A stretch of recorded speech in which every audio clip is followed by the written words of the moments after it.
I'm honored to be here with the leaders of the DPCC as we reflect on a year since the passage of the Republican Big Ugly Bill. On July 4th, 2025, Trump marked the nation's birthday by signing a law that ripped away health care and food assistance for hardworking families in order to give billionaires and corporations more tax cuts. As a result, today, millions of Americans are getting sick, but they can't afford care. Children are going hungry, and families are going broke just trying to keep up with the costs every day. With their signature achievement, Republicans have made life harder for the working class, while the rich get even richer. And they're even proud of this. Now, for America 250, Republicans are celebrating the anniversary by attempting to rebrand this toxic law the Working Families Tax Cut. Republicans are insulting the intelligence of the American people with this blatant lie.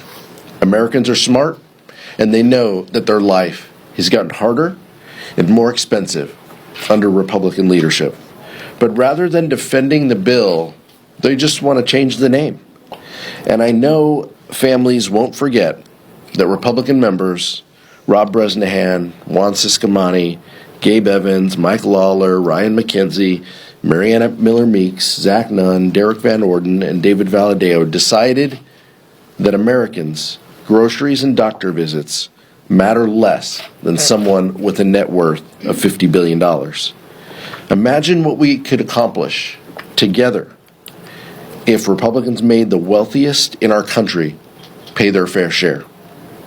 As we approach America's 250th anniversary, we should remember the values the nation was founded on, including a government that was founded for and by the people. Not a government that was founded for the wealthy and the well-connected and the well-off at the expense of the working class. Trump and Republicans may always put billionaires first, but House Democrats will always put you first, the American people. It's now my honor to introduce the Vice Chair of the Democratic Caucus, Ted Lieu. Thank you, Chairman Aguilar.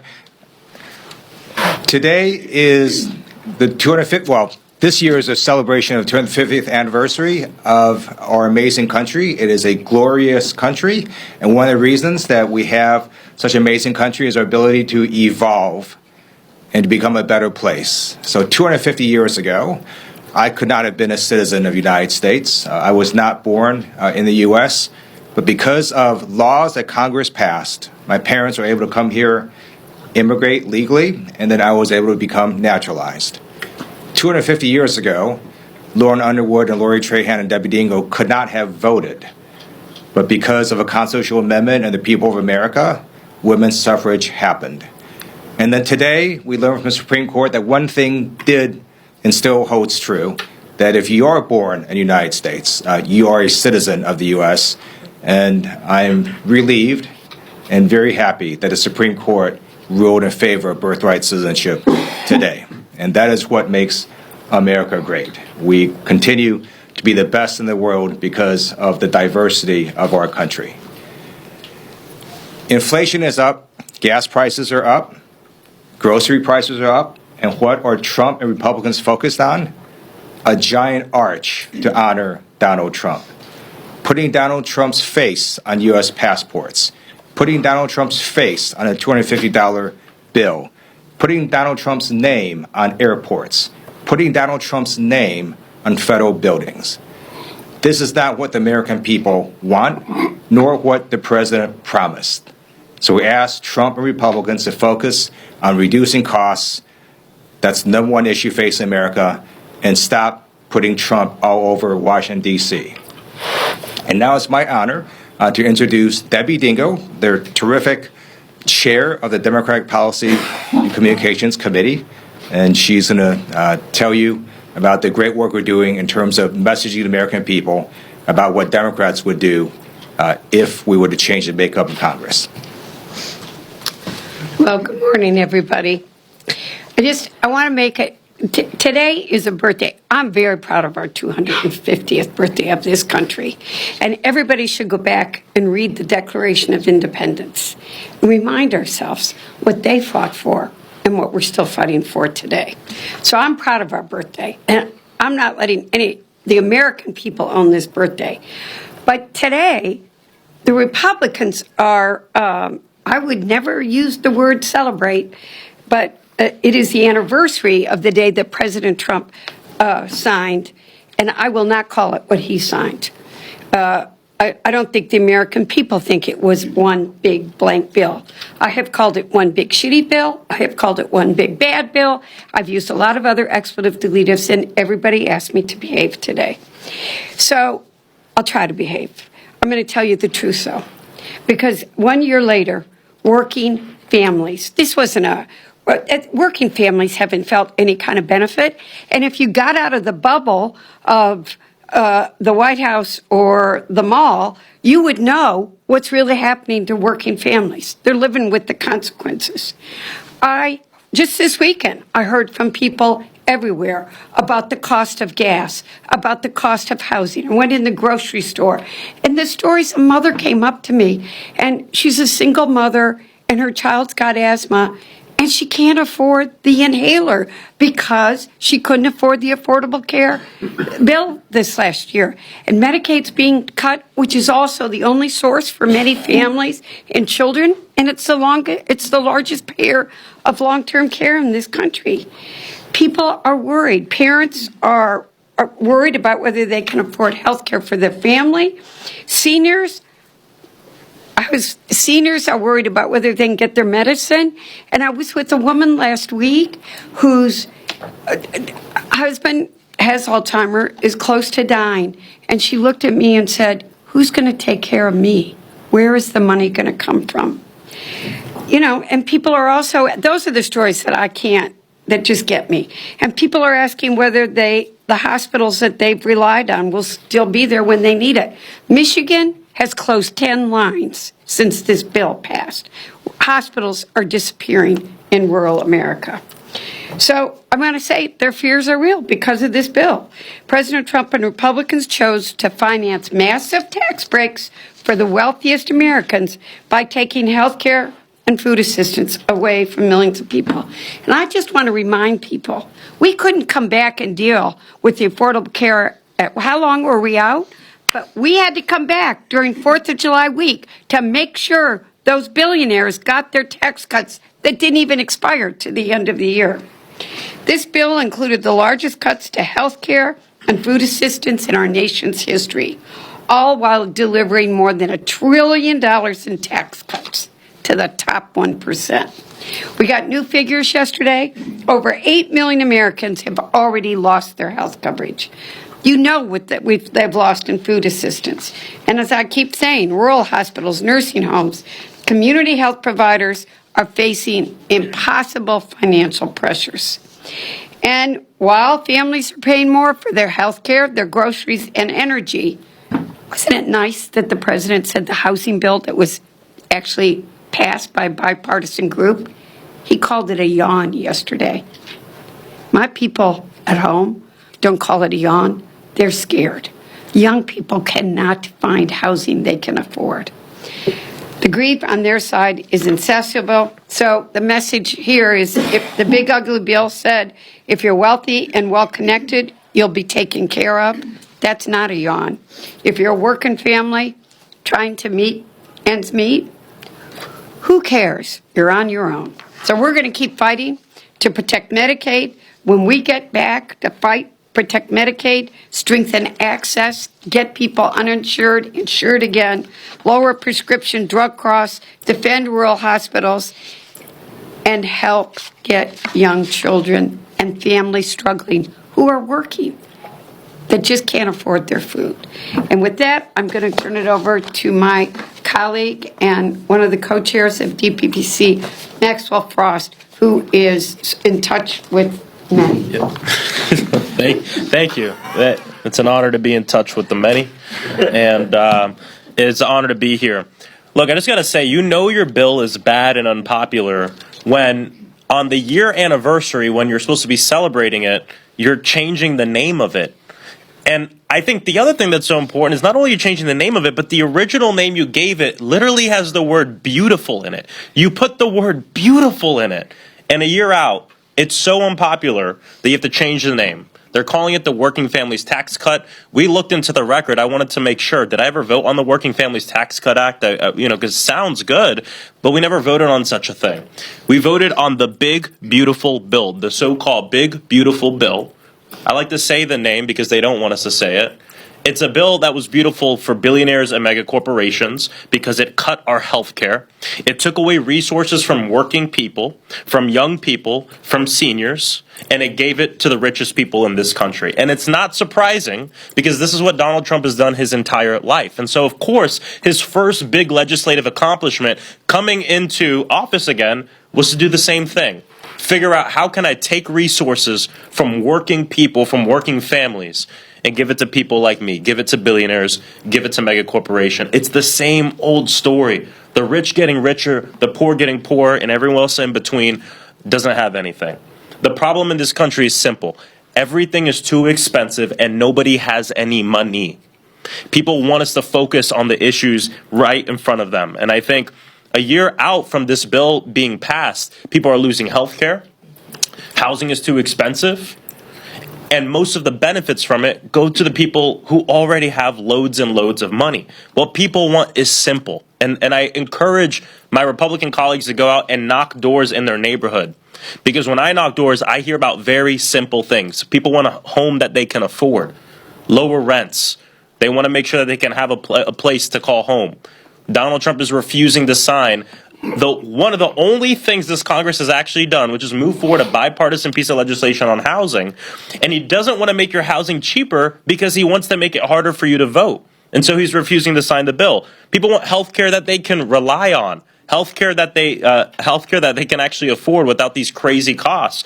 People want a good job to support their family, where one job is enough and where you have a wage that can actually pay for your bills. People want childcare when and where they need it, which is something that we're going to work on delivering. And people also want time to spend with their family. They want paid and family sick leave. These are the things that people want. This is what I hear when I'm out knocking doors in my community. People don't want a bill like the One Big Beautiful Bill Act, which is one of the most unpopular pieces of legislation, even though it has the word beautiful in it, in the history of this country, that gives most of the resources to the richest people. So the choice isn't clear. It couldn't be even clearer. We can keep cutting taxes for billionaires and making working families pay the price, or we can build an economy that actually rewards hard work and that actually rewards people, where healthcare is protected as a human right, is an American right, where housing is an American right, and where everybody has a fair shot of getting ahead. That is not the country that we live in now. People, we're in the 250th anniversary of this nation, and the thing that I keep thinking about isn't necessarily how far we've come. Of course, I think about that. That's important. But I think about the next 250. 250 years from now, where will we want the folks celebrating then the 500th anniversary of this country? Where do we want to be? And I'll tell you, for me, I want our country to be able to say we've guaranteed health care to every single person. We don't have people living on the streets in their cars and hotel rooms. People have a home. I don't think that's such a radical thing to say. And this is what Democrats stand for. And next up, I'll bring up Lauren Underwood. Thank you. Good morning. This Saturday marks one full year since House Republicans passed their big, ugly bill.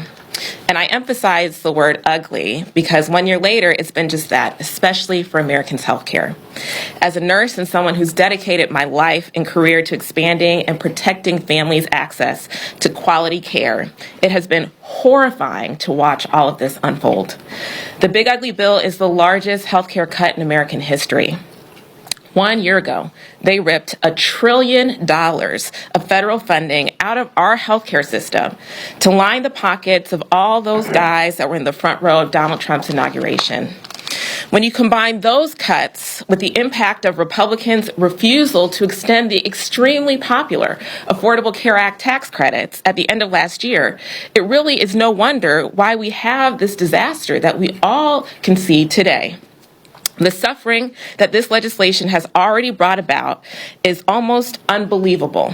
And pregnant women, new moms, kids, rural communities, and people with disabilities are being hit the hardest. Hundreds of clinics and hospitals across 39 states have closed, and they are never coming back. Almost 10,000 healthcare workers have lost their jobs. The cost of healthcare has skyrocketed. Deductibles are on average $1,000 higher than they were this time last year. Millions of people are facing double and even triple-digit increases to their premiums, and the data is showing those increases will continue into next year. Insurers are leaving the marketplace entirely, and we just learned yesterday that 5 million people have dropped out of the Affordable Care Act marketplace in the last year. That's a 13% drop after years of record-breaking enrollment. These are not talking points. This is concrete and specific data that we have 1 year after Republicans passed this bill. It's a crisis that all of us standing before you warned the American people about. And as I said from this podium then, every single one of these data points is more than just a number. Each one is a family that is now one illness away from a bankruptcy. It's a kid with asthma who can't see their pediatrician, a dad going through cancer treatments who is picking up extra shifts instead of focusing on his care. These are the stories that are playing out across communities in our country because 1 year ago, Donald Trump and the Republicans in charge made the decision to prioritize making billionaires richer over health care for working families. And guess what? They know it too. A couple weeks ago, the Department of Health and Human Services, led by RFK Jr., the biggest threat to public health in this country, issued a rule suggesting that insurers offer people a loan to cover these surging costs. It's outrageous and completely unacceptable, and it does not have to be this way. It's been 1 year of the big ugly bill, but House Democrats have not given up on this fight. Because whether you live in urban America or rural America, in a Midwestern community like mine, or one of our great coastal cities, every single American family should have good, affordable health care. Our health care is a patriotic issue, and we are going to keep fighting. So thanks again for being here, and I'm delighted to bring up my colleague, Lori Trahan. Well, thank you, Lauren, and thank you to Chairman Aguilar and Vice Chair Lieu for hosting us this morning. This weekend, America turns 250 years old, and whether families are filling up their tanks to hit the road or firing up the grill at home, they're bracing for what it's going to cost them. Because a year and a half into Donald Trump's presidency, life has only gotten harder for the vast majority of Americans. Gas prices are up, grocery prices are up, prescription drug prices have skyrocketed, and the cost of health care keeps climbing. So as folks prepare for their 4th of July weekend, what are Republicans in Congress doing to help the people that we represent? Are they putting a bill on the floor to make it easier to travel and see their family? No. What about legislation to make it a little bit more affordable to host a barbecue? Not a chance. How about something to give parents the peace of mind that they can afford a doctor's visit when their kids get sick or injured? We all know the answer to that question. And instead of calling a single vote to bring prices down, Republicans instead have put a toothless resolution on the floor this week celebrating the 1-year anniversary of their one big ugly bill. They're taking a victory lap on the same bill that ripped health care away from millions of Americans and took food out of the mouths of hungry kids, all to pay for a tax cut that overwhelmingly benefited the wealthiest 1% in our country. So when you fill up your tank or stop by the grocery store this weekend and you're wondering how the heck you're going to afford that bill, just know that Republicans in Washington are throwing themselves a party, and hardworking Americans not invited. Thank you. Thanks, I appreciate that introduction. Questions? Max. Thanks. At caucus today, there was discussion of the Massey Amendment. I know we've asked you about this previously, and you said you'd wait until after caucus to give your position. So just curious what your stance on this is. It was great. It was a continuation of an opportunity to hear directly from members on their positions. We started this as you all reported on Sunday. That has continued. And it's always, as members of leadership, and everyone up here is a member of leadership, it's always helpful to hear where members are at. We'll see if Republicans can pass the rule. We're a couple hours away from that. I know I said I'd talk a little more today, and I will. But we heard a variety of thoughts, and I think the most important single piece that we heard from caucus was each one of our colleagues saying, this may be my position, but I respect other people's position. And we respect where each other are on this issue, whether you were supportive or in opposition of the Massey Amendment. That doesn't mean that you feel everything is going well in that region, and that doesn't mean that Netanyahu has a blank check. It also doesn't mean that our aid and support will go on forever.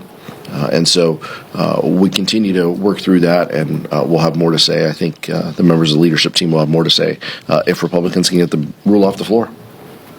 Michael and Riley. Thank you, Mr. Chair.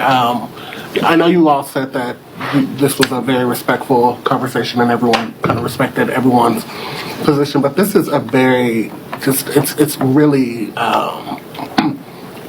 it fires up the base. It fires up, any conversation around Israel, any conversation around, funding the Netanyahu government tends to rile up different parts of the base. Are you confident that wherever you all land, that Democrats will be able to communicate through all the mediums that the DPCC tries to reach people? Are you confident that you all will be able to communicate with voters to kind of articulate in a way that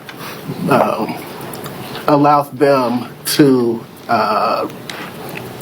respectfully talk to each other and talk to you all about this issue? Because every primary that we're asking you about every week, every tough vote, this is tough for the caucus and it's tough for constituents. How are you all thinking about this going forward? It's tough and emotional for the American people, and they have thoughts and concerns about this, and we respect that. We absolutely do, and so it's our job and our responsibility to communicate that, and so we will. Now, what we have talked about too is we have to also communicate what the Trump administration has done, how they're ripping away health care from people. That is incredibly important. I understand that people have strong positions on this issue. Our focus too as leaders is to remind them, what the big picture is. And the big picture is Republicans continue to attack health care and nutrition programs that are used in our communities. They're celebrating it. They're giving high fives about it. This is the 1-year anniversary of that. They continue to do that. So while these amendment votes are important and they give you a glimpse into how we would govern, it's also important to remember it's very unlikely this bill, the SFOPS bill as we call it, is going to become law. With or without the Massey Amendment, it's going to go through a lot of changes. What is law is Republicans and Trump and Republicans taking away health care from folks. That's real.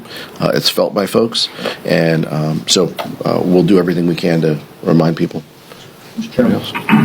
Riley, and then Chad. You all today mentioned some proposals you'd like to pursue in a majority. Do you have a sense of timeline of when House Democrats might officially roll out their legislative agenda?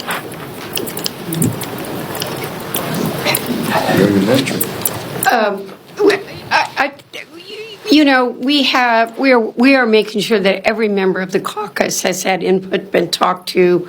The leader has established work groups. We've met with every ranking member. Of one left today. We've met with every caucus, and I think there'll be some consensus that we'll all talk about among ourselves before we leave for summer. You'll see people doing events in August, and then the work will continue into the fall about what, one, we got to win the House, and everybody's focused on that, and that's the number one. And then I think you'll see it start to consents and gel, some in the fall, and well, after the election, you'll see more. So it's really in phases. I think we take nothing for granted. We have to talk to the American people about what they're really hurting from right now. The issues we're talking about today, healthcare, prescription drugs, food, the cost of living, housing, caregiving, childcare, and long-term care are what people are really, and I think you'll continue to see us talk about those issues, the ones that are impacting working men and women across the country. Okay. Mr. Lieu, good morning. Thank you. Past week or so, we've heard a lot of consternation from moderate Democrats about democratic socialists and progressives and some of their views winning in New York. In the fall, from the left wing of your caucus, I heard consternation about people like Mikey Sherrill and Abigail Spanberger winning. They were too moderate for the Democratic Party. So which is it going into the fall?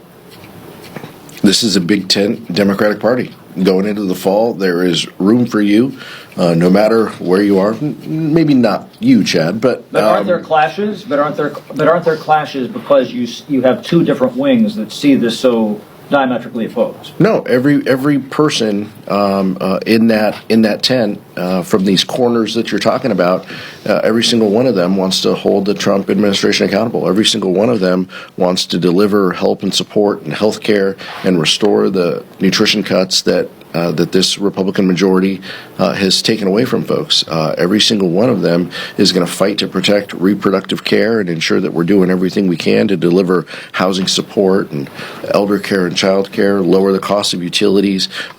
Every single one of them will embrace that agenda. So there may be different places within the broad tent that candidates and members come from, but all of us are aligned on that agenda, and that comes down to the values that we share. Can I add something? Yeah. I mean, just real quick, this is what a coalition looks like. And people might not be used to it because the Republican Party is the party of Trump. There's no room for disagreeing with him. There's no room for conversations about where we go. But we're not the party of one person. We're a coalition. And there's going to be those discussions about where we move forward. But at the end of the day, like the chair said, we believe in healthcare. We believe in housing. And there's room for a lot of people in our coalition. We're not the party of one person like the Republican Party. And so that's what I would say. And that's the difference. And it might look a little different than the governing party right now. But this is what it means to be in a broad coalition. And it's going to look different in different parts of the country. And that's the beautiful thing about the Democratic coalition. As a progressive, do you think some of those folks can work with the moderates in your party? We're going to work with everybody. I mean, look how united our caucus has been the last year and a half of this administration, ripping away health care from people, not signing a housing bill, doing everything they can to take the resources we have and give it to the richest people. We've been united, and we're going to have discussions, and we're going to figure out how we're going to move forward. But again, sometimes that friction, although it might make for good, press, it's part of being in a coalition. It's part of being in a group. And for us, it's not about one person and bowing to Donald Trump or anything. It's about figuring out how we move forward.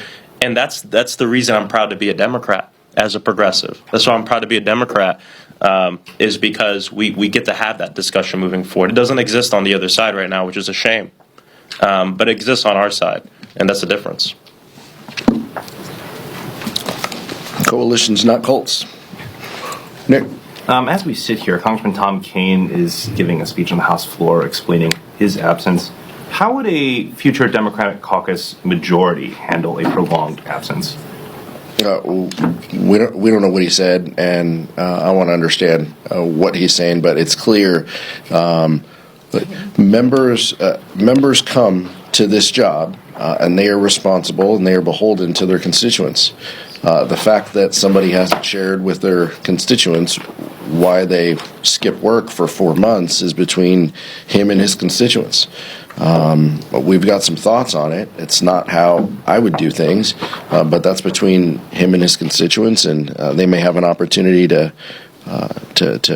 opine on that in the near future, and we'll see. But people do come to these jobs with challenges, and I think I've found that people who are honest about those challenges with their colleagues and with their constituents generally get a little bit of grace and space to get well. But hiding it and cloak and dagger, and where in the world is Tom Kean is just a little weird for, I think, all of us to understand. But we would encourage folks, if we're fortunate enough to be in the majority and people have life issues that come up, we would encourage them to be honest with their constituents and their colleagues. Anybody else? Chair, just wanted to get your reaction on the SCOTUS opinions today, the decisions, one of which was the birthright citizenship, like we mentioned. Your Republican colleagues had said that they were disappointed with the decisions, saying that people have abused the system in the way it is. Your reaction to that, sir? Yeah, it's ridiculous, and I just come back to what Vice Chair Lieu said, and it's the blessing of this country to have somebody illegally immigrate and then have a family behind them, and to have the vice chair up here telling the story about his own family is amazing. But look, Republicans are not serious about this issue. It's always been about politics, and we'll see how the president responds to this. But I'm sure there'll be a couple hundred words that he'll put out. But this was the right decision. The crazy part is that it wasn't a unanimous decision. Mm-hmm. I think that's the most shocking for us. But look, the Supreme Court playing politics and being cheerleaders isn't unique these days. Last one. Yeah, Congressman. Also on SCOTUS decisions, your reaction to the Supreme Court ruling that transgender youth cannot participate in scholastic sports? This is unfortunate. This is a group that prides themselves on states' rights, and I think being a kid is hard enough these days, and for these justices and for politicians to say that they know better is incredibly tough. We tend to believe in leaving this up to local sports organizations and groups who have figured this out. The International Olympic Committee has figured this out. Where I live and where Ted lives, the California Interscholastic Federation has figured out rules of the road. I don't know why those decisions can't be made locally, and why we can't allow coaches and teachers and parents and kids to arrive at a conclusion that they can live with. But this court believes a little differently. Anybody else? I would just add, we need to pass the Equality Act. Okay? And in a Democratic majority, we will be passing the Equality Act. We need to pass the Equality Act, and in a Democratic majority, we will be passing the Equality Act. I also just want to say on the birthright citizenship case, the 14th Amendment was written to deal with citizenship for the formerly enslaved. And so while this case spoke about a different group of people, I just want to celebrate and affirm that that amendment still stands, and we celebrate that today. Thank you all. Thank you.